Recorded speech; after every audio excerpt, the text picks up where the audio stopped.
While both sides gain some ground in the last 24 hours, Ukrainian counterattacks are successful as well as Russian attacks. But the big news for this situation report is obviously the delivery of Iranian short-range ballistic missiles to Russia. In this video, we're not just going to talk about the developments along the front line, but the big news will be which missiles have been delivered, what effect will they have for the front line for the war in Ukraine, and what type of missiles and why are they so difficult to intercept? What's the issue the Ukrainians will have about those missiles? But I said more about this in this situation report about the war in Ukraine.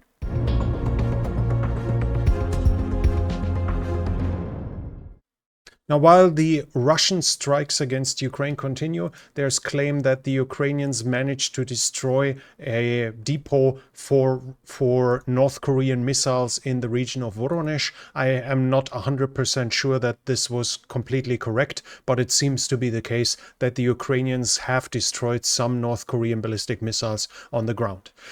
We switch to the front line in the north here in Kursk region, where Ukraine is still inside of Russia. Here we have the Russians reporting Ukrainian attacks in the direction of Komarovka and of Korenevo. So basically the Russians are saying the Ukrainians attack in this direction as well as in this direction. But at the same time, fresh geolocations show that the Russians have pushed the Ukrainians back somewhat southeast of Korenevo, meaning the Russians are roughly at this point now. This is obviously unpleasant because if they manage to advance further to the southeast, and especially if they reach Snagost, then the whole pocket the Ukrainians have built here will be reconnected to the Russian rear by land route up here. Right now they have to use pontoon bridges, which are regularly struck by the Ukrainians in the region.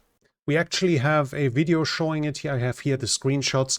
This is one of the pontoon bridges being hit.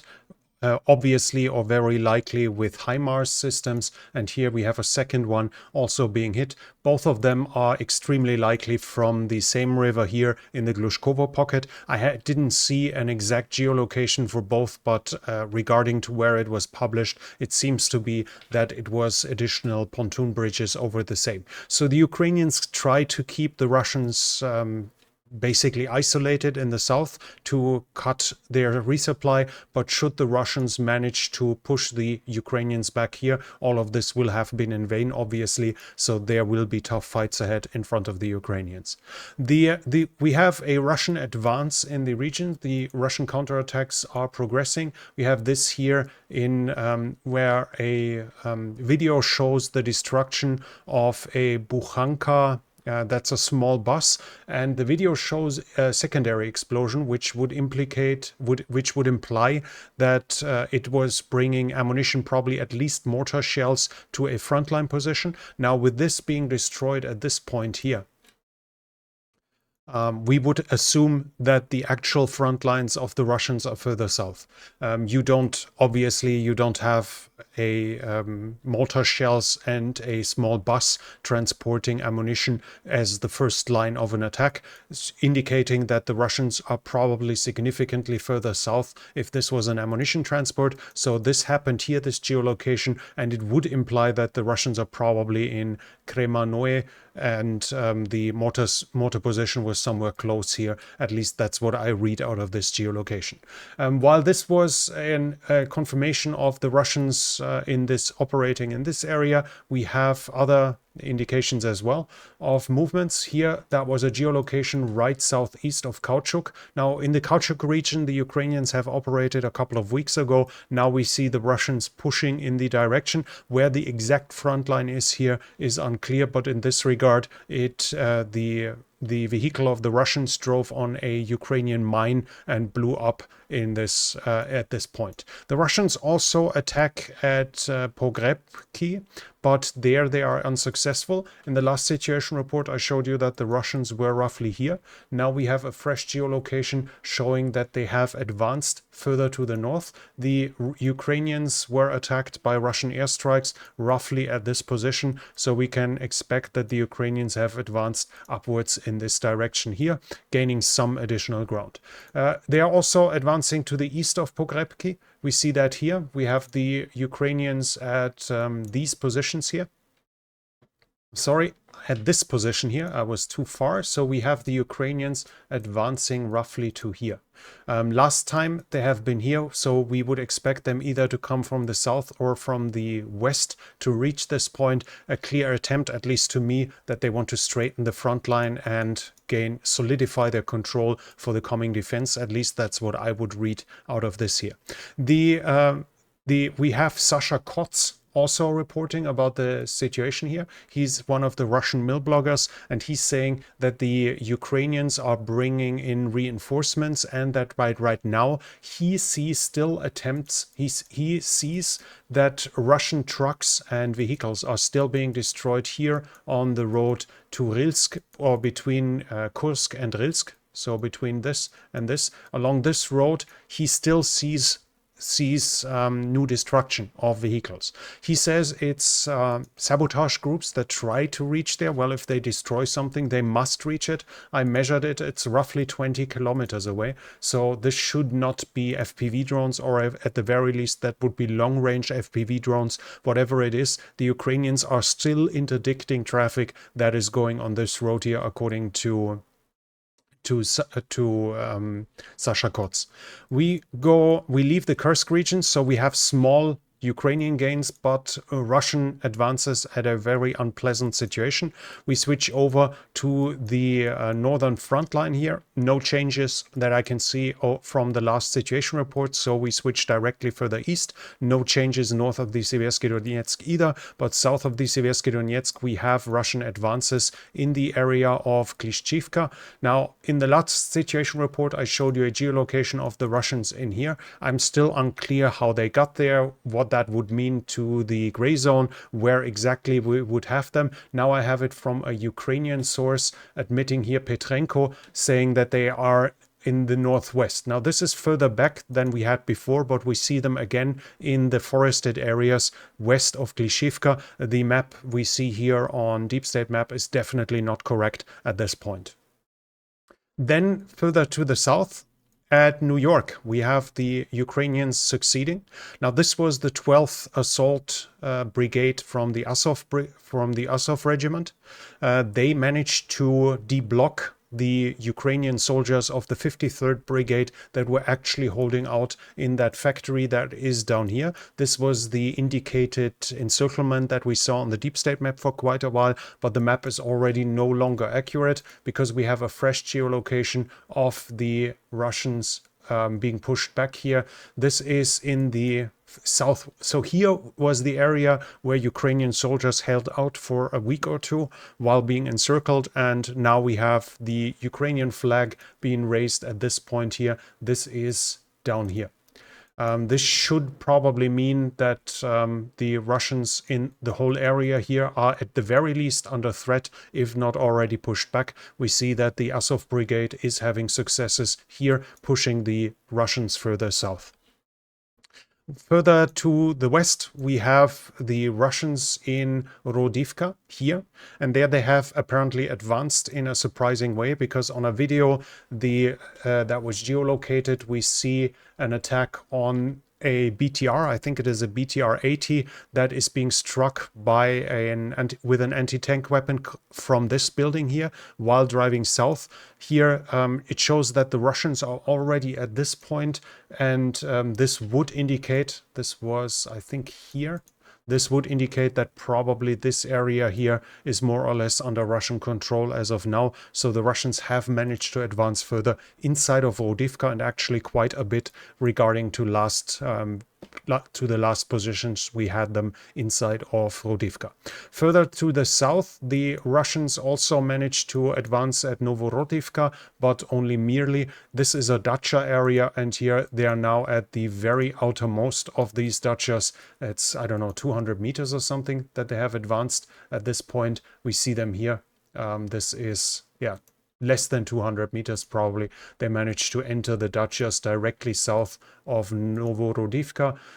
We have 280 meters. We have the Ukrainians doing counterattacks in this region, so probably putting this into the gray zone is still correct. It's unlikely that the Russians have taken full control of this area just yet. Further to the south, the Russians have advanced significantly from Krasnohorivka. They have reached a building up here that's more than 2 kilometers away from where they have been before. We see the Russians here. Now the video, the visual evidence shows a flag being put on top of that building. There's a Russian flag flying there in a way that it's unlikely it was drone dropped. And then a Russian drone drops bombs directly next to the building. That would indicate that the Russians might have advanced to this, or that they might have dropped that flag on top of the building. And then the Ukrainians went there to probably take it back down and were attacked by them. But this shows us at least a likely Russian presence at this point here, which would be more or less a kilometer away from where we've seen them so far, from where the deep state map has put them, and it's more than that from the last geolocations down here in Krasnohorivka. Here again, we see the Russians trying to advance in the western direction. Now, there are rumors that the Russians have already advanced in that tree line here and that the fighting in Rinik has started. I do not have a confirmation for this, but as you can see, the Russians are pushing in this direction, and they are pushing in this direction, obviously trying to create a connection here, having them reunite at that point and force the Ukrainians in all this region here to withdraw. Right now, there's also a video of the Ukrainians doing a counterattack in the south of Halytsinivka. That counterattack seems to have been successful, but only in the southernmost part of Halytsinivka, so that they retook the town or something would definitely be too much to claim at this point. But we see Ukrainian offensive activity in this region here as well. Other than that, the only change I have since yesterday is from the Dnipro front. Here we have a geolocation on one of the islands showing us Russian presence here, and this is also just to I don't think the importance of this is too much. We are talking about very small groups, and right now it's extremely unlikely for the Russians to establish a beachhead, but this is obviously preparation that could allow them in the future to establish a beachhead. That's why both sides still fight for the islands. Here we have the Russians on this island. Overall, no massive change here, no significant change. Let's go to the overall situation. Zelensky, the Ukrainian president, said that they control 1,300 square kilometers and over 100 settlements in Kursk. That's a significant more than most OSINT maps attribute to the Ukrainians. So, yeah, let's just leave it at this. I can't say whether he's exaggerating or whether the OSINT maps are behind. So let's just leave it at this. Russian mill bloggers are speaking about fresh Ukrainian reserves that are being brought in. This could be an indication that the Ukrainians want to gain more tactical successes here. We see that the map would indicate that they need some straightening of the front line anyways, and for them to lose the land connection here between the Glushkovo pocket and Korenevo would be a bad thing. So it kind of makes sense that they would try to keep it closed here to allow them to take over this whole area basically for free. But as of now, we'll have to see. As said, Russian mill bloggers are saying though that reinforcements are arriving. They're also saying that the counterattacks are continuing and are getting stronger. The Ukrainians are bringing in fresh reserves and attack in Toretsk and New York. So in both areas where the situation has been very bad lately, we see the Ukrainians gaining ground here directly in New York, recapturing territory that was previously held by the Russians. And we have talked about the Ukrainian counterattacks in the Pokrovsk area here, where the Ukrainians managed to stop the Russians, at least as for now. But right now, the reinforcements are mainly seem to be concentrated with counterattacks in the Toretsk, New York area here. So the Ukrainians try to push the Russians back here. That's probably the Azov Brigade, again, being in operation there. Then reports are that the ferry that was destroyed in Kafkas is still causing problems to the Russians. Supposedly the bridge is too damaged to use it for fuel transports, or the Russians are too afraid that another damage might destroy the bridge at this point. So right now the Ukrainians are claiming that the Russians are trying to turn barges into ferries to basically remodel them so trains can drive onto them, and they are reporting that 160 wagons full of fuel is currently being transferred daily along the land bridge here to make up for the losses in the Kerch Strait, where the Ukrainians have taken out the railroad ferries in recent strikes. Then we have mentions an event today happened in Germany. Now it's too early to say whether this was sabotage, but the radio system of the German trains collapsed, and in most of Germany the trains stopped working because they couldn't communicate. Now we're talking about the German public train system here, so it's quite possible that this was not Russian hackers or sabotage, but they managed to do it themselves. We'll have to see in the future what comes out of this, whether it was a Russian sabotage. The big news is obviously that the Iranians have sent ballistic missiles to Russia. The talk is about hundreds of missiles, so several hundreds of them, and the reports are saying that this is not going to be all. They expect Iran to continue sending ballistic missiles. There are also indications that Iran has increased its production, so we will have to expect more missiles to come in the future. Usually the talk is about Fatr 360 and Ababil missiles. So let's quickly take a look at them. This is the Facht. We see that it's on a regular truck. Obviously, it's supposed to camouflage as a regular container by the looks of it.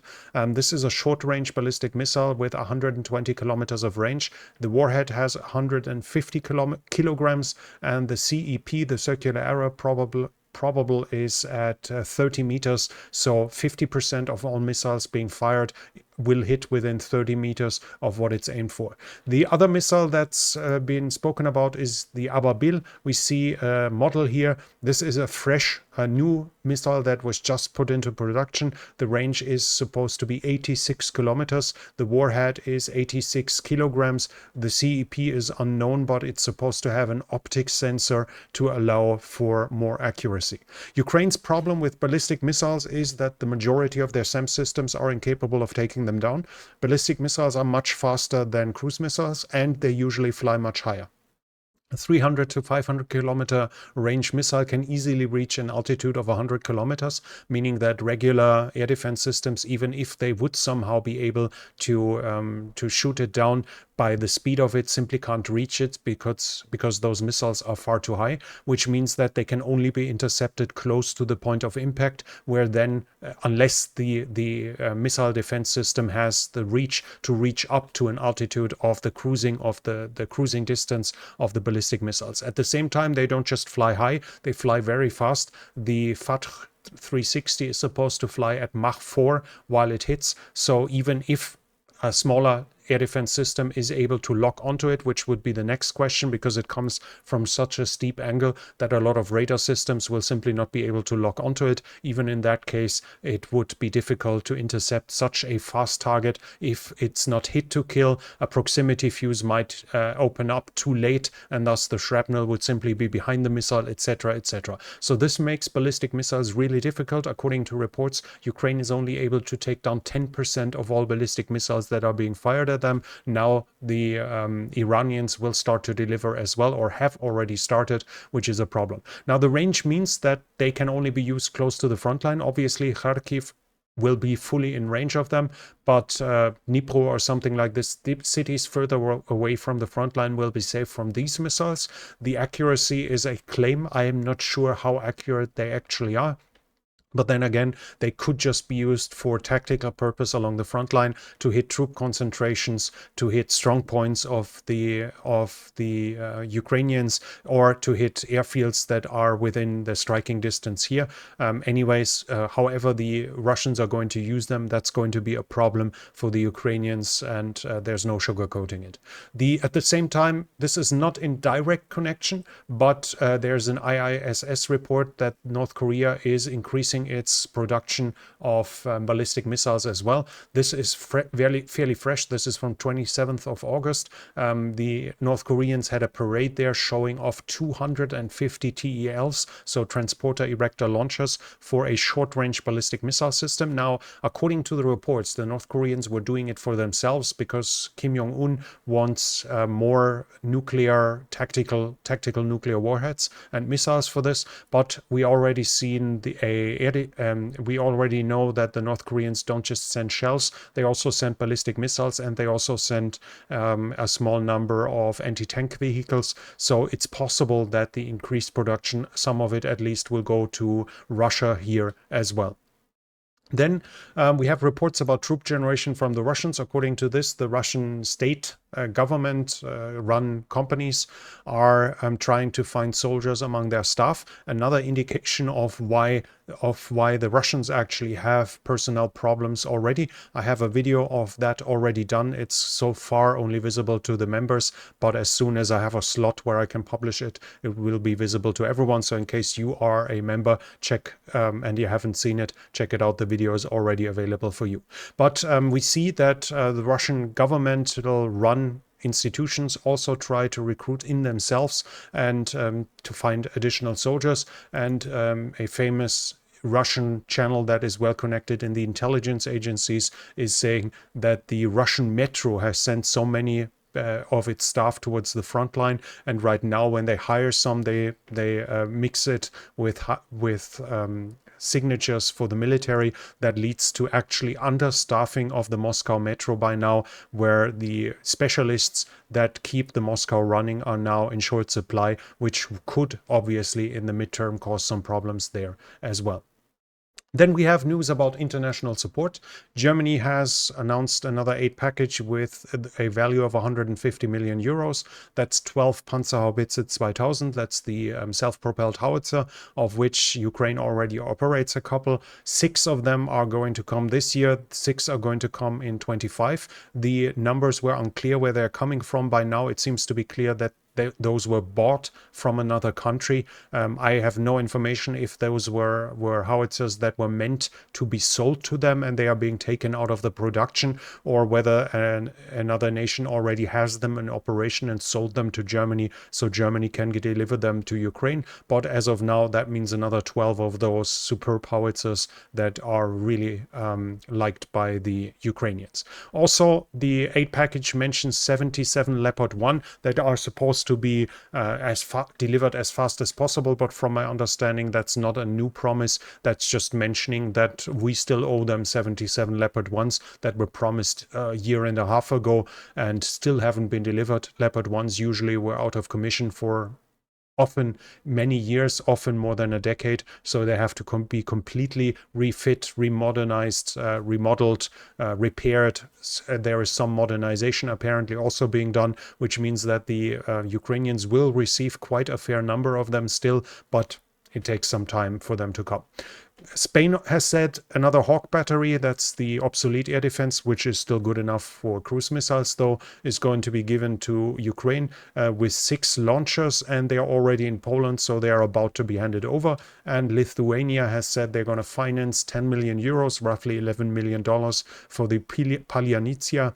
That's the domestic mid-range cruise missile. They call it rocket drone or something. I guess we would come into doctrinal naming convention here. We could discuss this, but it's basically the domestic weapon cruise missile they have developed to strike targets further inside of Russia, and Lithuania is donating 10 million euros for Ukraine to produce them, to be able to finance them.